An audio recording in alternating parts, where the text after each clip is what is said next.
Thank you so much, sir, for that very generous introduction. And I'm very happy that at the session after tea, so I'm assuming and rightly so that everyone's adequately recharged and refueled. This is going to be a power-packed session.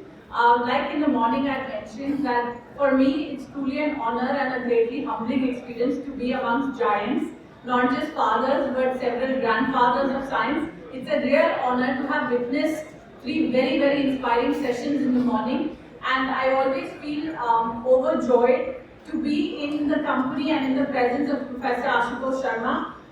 Celebrating him is the core purpose of why we all came together and TRIPS happened. So this is a 1+100 offer for me, and I was so happy that I could be here in person and accompanied by his better half. So you mentioned after marriage single men might not get access to their television remote. I think she's here buying you television so that you can have your own TV as well. That's the kind of support that a true partner can offer.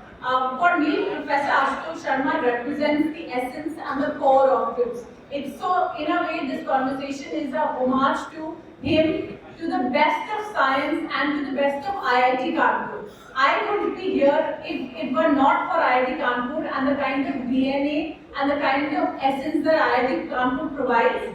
InMobi is not just India's first unicorn, it is India's pride. Our second unicorn is called Glance. We are in 550 million devices. We are the first screen that you see without unlocking the phone. And last month we launched something called Glance AI. It's now present in 140 countries. Answering to the clarion call of the Honorable Prime Minister, where he's talked now about moving the needle from services to products. Products built and made in India, products built and made out of the IIT Kanpur ecosystem. So Naveen grew up in the campus. He's the CEO and founder, and he's accompanied by 3 other founders.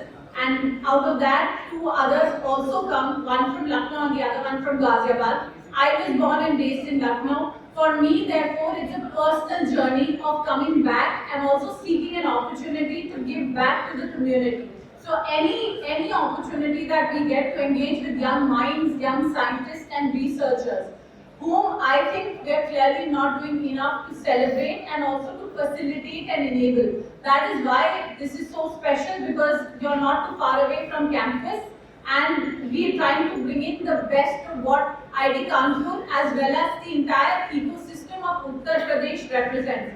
Look, if we were a country, we'd be the 5th largest country in the world just by way of population. So we need to be adding at least 20% of India's GDP. Professor Mashlekar talked about Viksit Bharat 2047, and that is really the milestone that we wanted to address in this conversation. So how do we get there? What is it that's working for us? And what is it that we can do better? And where is it that all stakeholders, whether it's academia, whether it is industry, whether it is the government, because we are joined by very senior decision makers from across ministries, how is it that young people are not just producers, they also have a voice in policy making? My bread and butter is public policy, and which is why these are the core of everything that we do. One enabling policy can be a shot in the arm, it can truly unlock potential. So my life journey, I'm an intentional public policy contributor. I read anthropology, psychology, history, commerce, communication, the good humanities and social sciences. My PhD is from the IIT Delhi. It was one of the first studies that looked at the democratization of the public sphere. During Sushma Swaraj's time, I studied MEA, I studied the Ministry of Railways, and we looked at how do you unlock the power of media and the public sphere, which is getting reconstituted, to bridge the gap between governance and citizens. And that's really what we're trying to solve for at TRIPS. What are the opportunities that are facing us today? What are the challenges that we need to address? And how do we make sure that India is no longer playing catch up? India is going to be a leader when it comes to future and emerging technologies. And because of that, though COVID was a very, very unfortunate incident, you had the opportunity to look at disruption and democratization being unlocked through technology.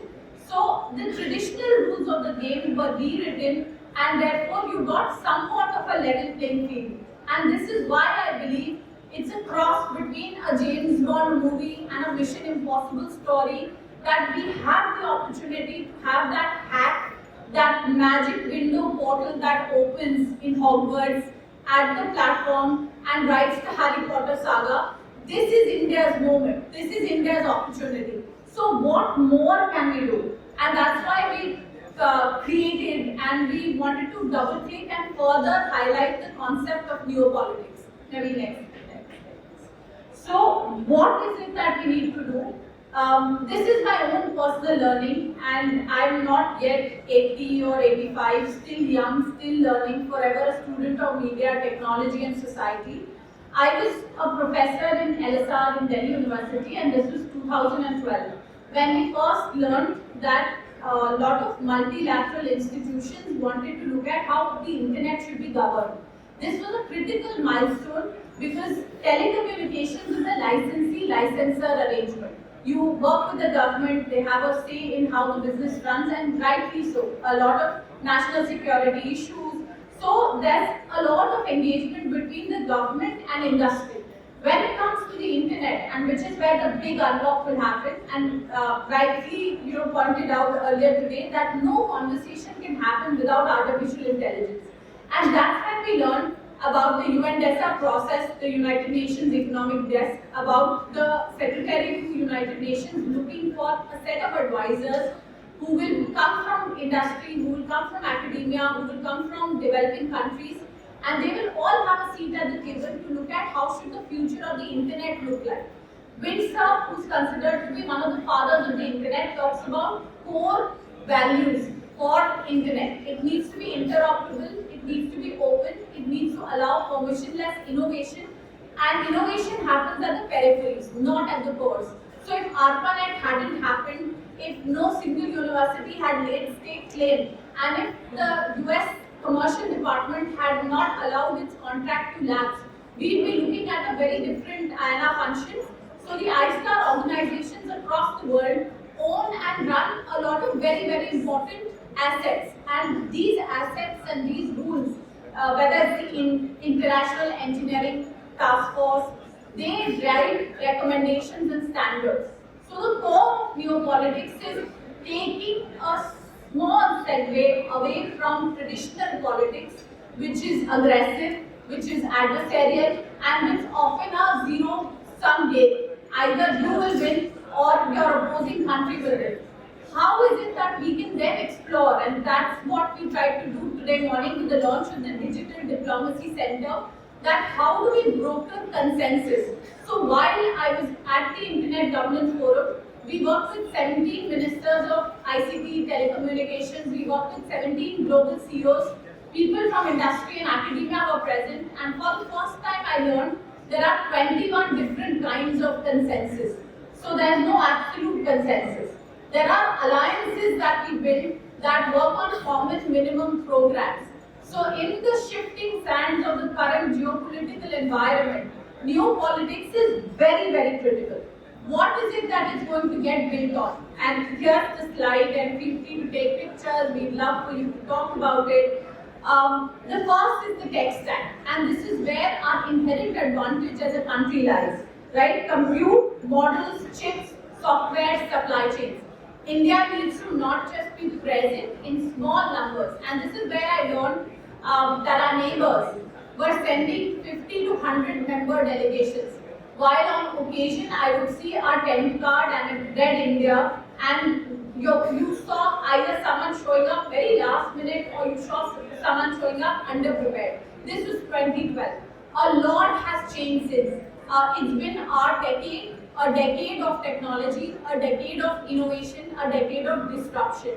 Then when we look at data regimes, and this is where the asset lies. So when COVID was being made and contact tracing was happening, you also had advocates for privacy. And this is where India is very, very unique. When I speak with friends who are medical doctors from other countries and other regions, they have a very standard chart in terms of how a patient will describe symptoms. In India, when a woman sometimes goes to a doctor, it's probably her first experience of leaving her home. So your mothers and your grandmother, for them it's not just a visit to the doctor. She goes to the market, she speaks to the doctor, she describes her symptoms in a very, very unique manner. So clinical trials, case studies, and how your symptoms and how even the virus reacts and mutates in the tropical environment in a country like India, which is not one country but many, is a case study in itself. So when we look at the richness of data, it's the quality of data. Data is currency. Does data speak to each other? Is data interoperable? Are we going to give startups, I saw VCs, angels and investors today, are we going to give them data as assets? So many times, and I'm currently also serving on Uttar Pradesh's digital economy high-powered working group. One of the questions was, what can the government give to the industry which will make sure that you come back and make this your home? How do we make sure that we make this into an innovation hub and not just a startup ecosystem? Because there are incubators, we've now percolated all 72 districts in Uttar Pradesh with incubators. But what more in terms of inherent advantage that you will unlock as a state, as a region, as an ecosystem? Remember, today's conversation is not just about what you can get, but what you can give back. And that is why this platform and this conversation is very important. So that brings me to standards. Make sure you show up. A lot of these meetings happen in exotic locations where the room rate is 360 euros per night. It's difficult for academia to get there, which is why the funds from DST, which is why interministerial funding, which is why academia allowing young fellows to be present in those rooms is very, very critical. So standard writing, show up, speak up. It's not about showing up. It is not about showing off. It is about speaking up and standing up and making sure the standards are written where European Union is not fixing their air conditioning while they're battling for the roof on our head. So that is why the urgency of this conversation, like your house was on fire, that is the urgency with which you need to address the situation, where how do we strengthen each of you who are researchers, who are intellectual giants, and we treat you as one of the most important assets that this country has. The kind of importance that you could show to an ISRO as an establishment, the kind of importance that you could show to a critical establishment of military integrity and importance, that is the kind of importance that needs to be laid upon our academic institutions. So standards are important, and most importantly, when it comes even to the industry, talent, that's where the real wars are happening. It's not just about hiring the right talent, it is about growing the right talent, it is about nurturing the right talent. We as InMobi just opened our first office. That makes us the first big tech company to open their office in Lucknow. Our plan is to scale this and have 500 high-powered jobs for engineers, not just back office, but engineers who are actually contributing to product, DevOps, be present, and they will hire locally. We really want to do that. We spend time visiting campuses, and in these campuses we learn that it requires intervention when it comes to upgrading the syllabus, when it comes to ensuring that these students are ready for the industry. So either we will hire from here, or there is the ability to bridge the gap that exists in the current syllabus. Next slide. So the gist of geopolitics is digital sovereignty, AI governance. These are pillars which are very, very critical. And cyber espionage is not something that we can emphasize on enough. It's like a leaking bucket. Remember, you're producing research, you're pouring water. We are using $12 billion to cyber attacks. India is the highest country which is attacked every single week. 1,500 attacks from state and non-state actors every single week. We are yet to forget what happened at AIMS. Critical patient records, critical diagnosis, researches, lab test reports, all held hostage for over 10 days. We managed to salvage some, but a lot of them required retesting. What happened in Kudankulam was traced back to again a not so friendly country of ours. That's the leaking bucket. I'm not sure how much of emphasis that we are laying when it comes to allocation of resources for maintaining integrity of research. The other thing which is equally important here in the new geopolitics is our war-like putting attempts on patents. We have increased them over the last couple of years by over 50%, but that is one space where we can truly do better. We can do so much more. AI governance and safety standards. When you look at AI, a lot of it is up in the air. There's nothing new that we're talking about. AI existed from 1970s, the Alan Turing Institute. I saw Professor Munna in the morning and he talked about large language models. He also talked about machine learning. But what changed with ChatGPT? What changed with OpenAI? A lot of emphasis on user interfaces, the ease of use, and that's where a real opportunity lies in terms of how can you unlock so much more. Remember, AI is not just a field, it's a horizontal. It's going to be more in terms of contribution than the combined GDP of India and China. And this disruption will remain not fully unlocked for us unless we are the ones owning the rules, we are the ones setting the standards. So semiconductor realignment, our DPI as diplomacy, and that's where we are doing really well. This is where we can truly strengthen. That's our gift to the world. Standards as power, being in the rooms, in the right rooms, showing up where it matters. Regulatory divergence. So when we are looking at emerging technologies and startups, the real difference always is law will play catch up to policy. Startups win because they have the ability to disrupt very quickly.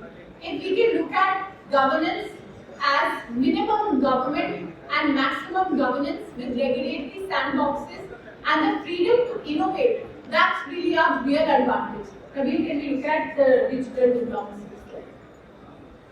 So, sorry, go back one second. When we are looking at critical gaps, and this is where it's very, very important, under-investment in R&D, and I'm hopeful that in the next couple of years we can take it up to 1% of our GDP. We are roughly sitting between 0.6 to 7%. The researcher experience. I know friends who are looking at JRFs of about 47,000 to 27,000. I know of friends and young colleagues and children of colleagues who are looking at stipends which are less than entry-level jobs in many corporate situations. Make this worth their time, and that's where the nurturing and preservation, what the government can give versus what the private sector can offset. Far more in terms of philanthropy, the fragmented translation of lab to market, far standard presence, and how do we look at minimizing interministerial friction?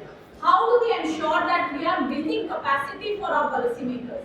They could be doing more today and power tomorrow. It's up to us as academia and it's up to us as industry to invest.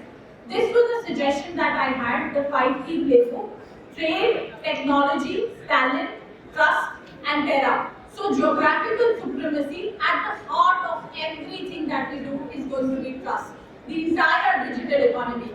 The Edelman report talks about trust being an all-time low when it comes to every single parameter, not just governments, but also technology, also business.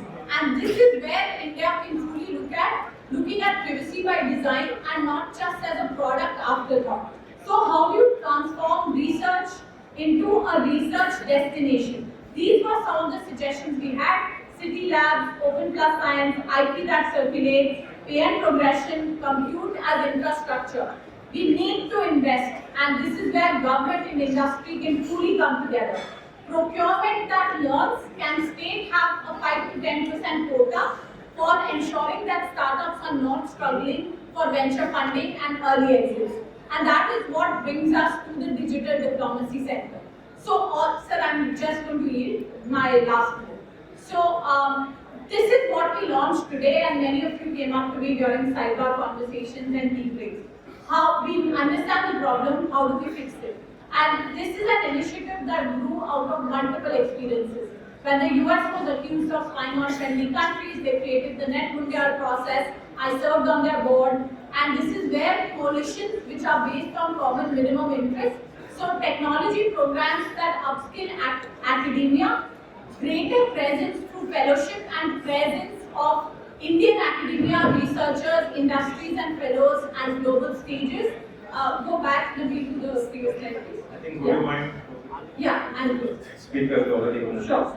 So knowledge hub, youth and citizen diplomacy, tech-enabled tools, networking and convergence.